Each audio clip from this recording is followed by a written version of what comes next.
On today's episode, we are going to be talking business. What you'll need to know before you go solo. Welcome to Ask the Beauty Advisor, a podcast that answers your health and beauty questions. Hosted by health and beauty advisor, Deanna Lynn.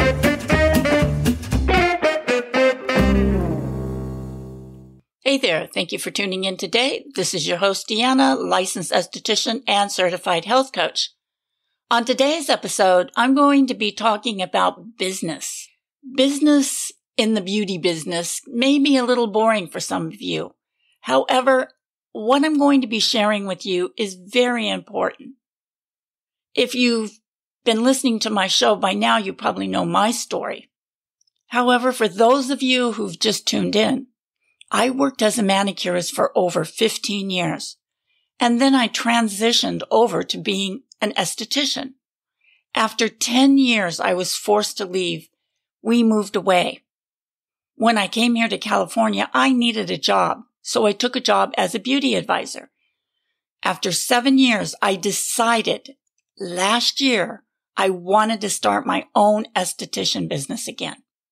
So I went out and I rented a room 1 day a week in a salon, which I shared with another esthetician who does permanent makeup. Just as I was about to take on another day, we were all hit with COVID-19 and I had to shut my business down. July 8th is the date that I'm going to start working here in California again. I've been talking to a lot of other face and body practitioners who work here in California, and they've been telling me that it's very slow getting the clients to come back. So I thought this would be a perfect time to talk about what it would take to open your own business. If you've been thinking about becoming a solo esthetician or an independent beauty operator or opening a salon, a skincare studio, I think this episode might be very helpful for you. So with that being said, let's go ahead and get started.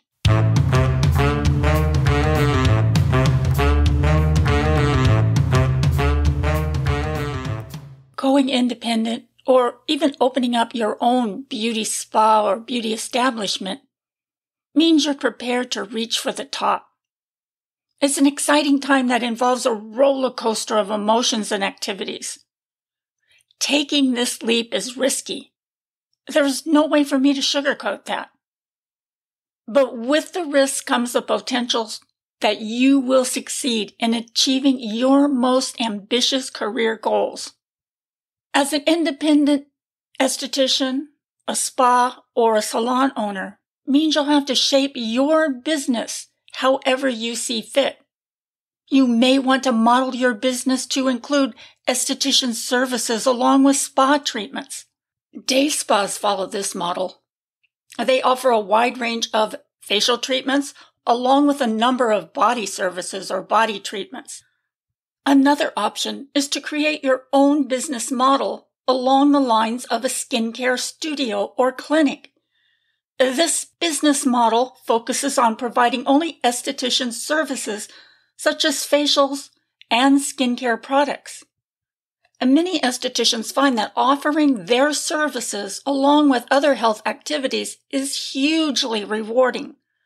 This is where clients can enjoy a yoga session, a steam room, acupuncture, massage, weight loss consultation, or maybe even connected to a waxing studio. No matter what model you follow as an independent beauty business, you'll need to understand the ins and outs of what you're about to get into. You'll need to consider your options. And at this point, hopefully, you'll have no doubt proving that you're a skilled esthetician. You've got the talent it takes to attract and retain regular clients. I'm going to say that again.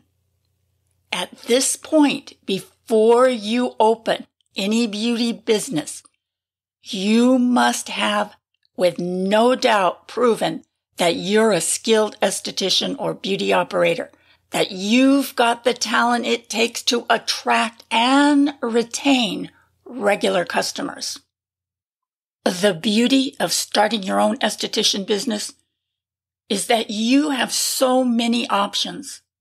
In addition to offering packages of the most popular general beauty services, you also have the option of choosing a niche market to focus on, such as medical estheticians, makeup artistry, holistic estheticians, waxing specialists, esthetician combo specialist. Many estheticians choose to gain additional training or certifications in a specialty area and offer a combination of services such as massage, yoga, acupuncture, or even health coaching. Esthetician sales representative. This involves the sale and demonstration of beauty products. And there are so many other beauty options to choose from. Picking your esthetician or beauty specialty service depends on your state's regulations. You may be able to specialize in microdermabrasion, LED treatments, dermaplaning, chemical peels, or permanent makeup. Your imagination is the limit when it comes to what service you want to offer in your own beauty establishment. If you want to open your own beauty business, you're going to have at least a basic sense of business if you want to be successful. This could be a stumbling block for many experienced estheticians who are great at their craft but don't take the necessary time to learn how to do a business or how a business works. The fact of the matter is, the business side is just as important as the beauty side.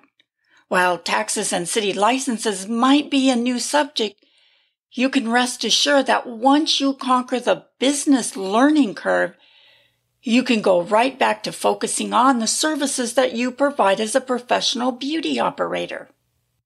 So now, here are the things that you'll need to learn before you become an independent beauty operator with your own suite or your own business.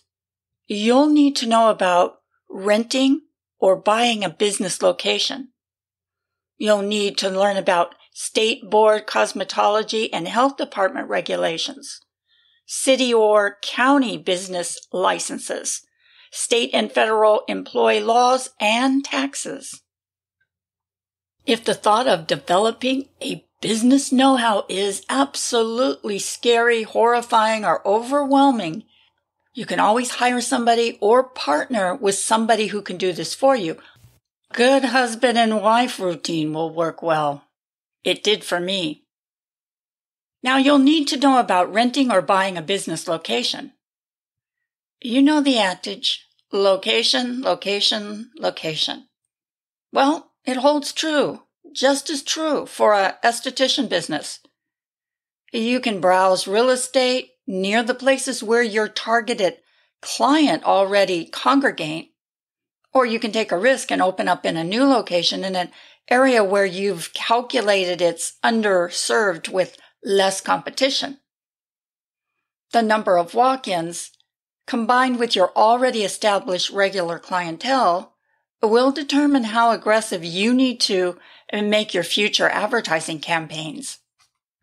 Once you've selected your location, you'll also have to consider property and liability insurance, cosmetology board and health department regulations. When you're shopping around for a business location, it's important to be aware of the cosmetology board and state health department regulations as they relate to the requirements for a salon or other type of beauty establishments.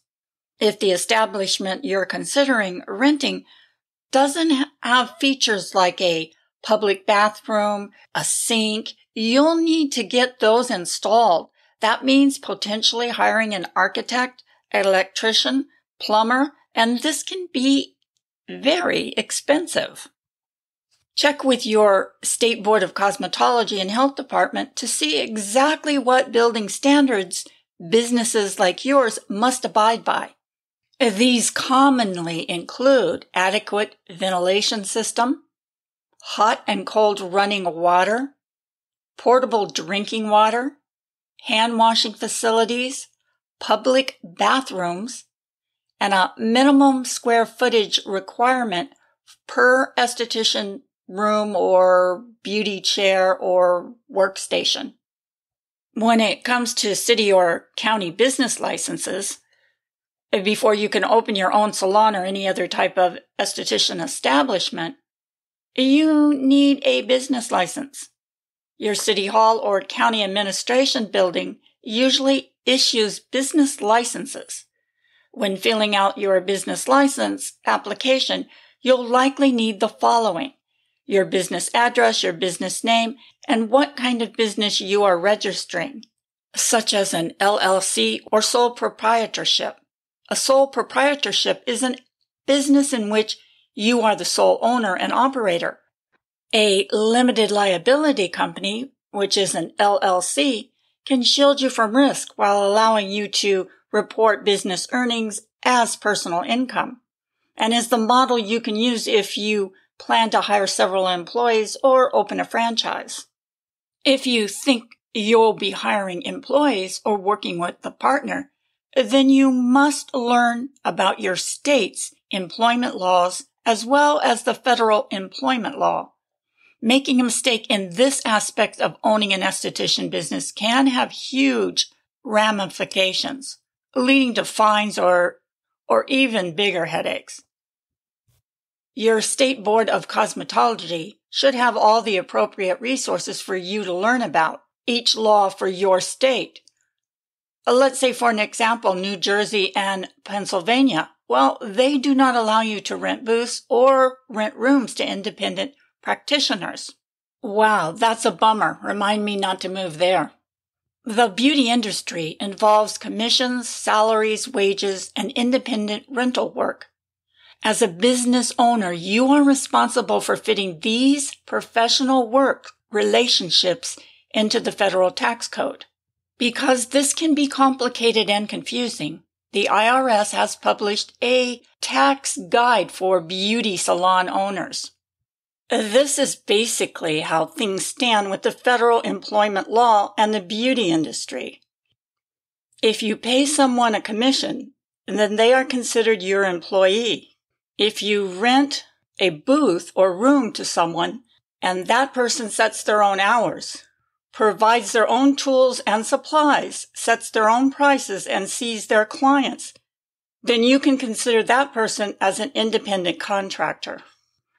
Now, if you choose the sole proprietor route and you own a calculator, then chances are you can get by doing your own taxes. If you have employees or booth rentals or room renters, then things get a little bit more complicated with W-2s, 1099s, and payroll taxes, to name just a few. In this case, you're advised to spend your first tax year with someone who is experienced to help guide you through the paperwork. Before you think about owning your own practice, you should have a well-established, loyal client base, a huge clientele, and enough savings to fund your idea. This is just my opinion, along with that of many others in the trade, that you shouldn't go into debt to start your own business. But ultimately, that decision is up to you, and plenty of other people will tell you that if you have an awesome business plan and experience, then a loan can be worthwhile. Regardless of how you initially fund your business, the following list, I'm going to show you expenses that you can expect to occur along your way to opening. Now, I've omitted the cost estimates, as these can range widely from location to location. Monthly lease or mortgage payments. The cost to renovate your business so that it can meet the state codes. Property and liability insurance. Business license costs. Cost of beauty supplies and esthetician tools. Cost of basic materials like tables, chairs, mirrors, and waiting area furniture. Business expenses like a computer, web page, telephone, business cards, cable TV, subscriptions and magazine subscriptions, advertising and marketing campaigns, hiring employees, your own cost of your basic living needs, rent, mortgage, transportation, food, medical, insurance, etc., an accountant if needed, extra expenses for repairs and other unexpected costs. While you really do have to consider these expenses, I do not want to discourage you. There are plenty of success stories out there. I know an esthetician who lived in a very small town who started her business specializing in a soothing hydrofacial that started at $170. This business brings in enough revenue to support its founder and the owner, who is a master esthetician with 20 years of experience, as well as 3 additional employees. Remember, success is not the finale, and failure is not fatal. It is the courage to continue that counts. The road to success and the road to failure are exactly the same. Opportunity doesn't happen. You have to create it. If you'd like me to give you the formula for success, it's really easy. Double your rate of failure. If you're thinking of failure as your enemy of success, that isn't true. You can be discouraged by failure, or you can learn from it. So go ahead and make mistakes. Make all you can. Because remember, that's where you will find success. All success takes place outside your comfort zone. There are no secrets to success, really. It is the result of preparation, hard work, and learning from failure.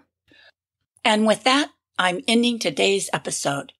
But I'd like you to hit that subscribe button, because next time I'm going to be sharing with you 8 tips on how to build a clientele, 8 things you must do to build a clientele.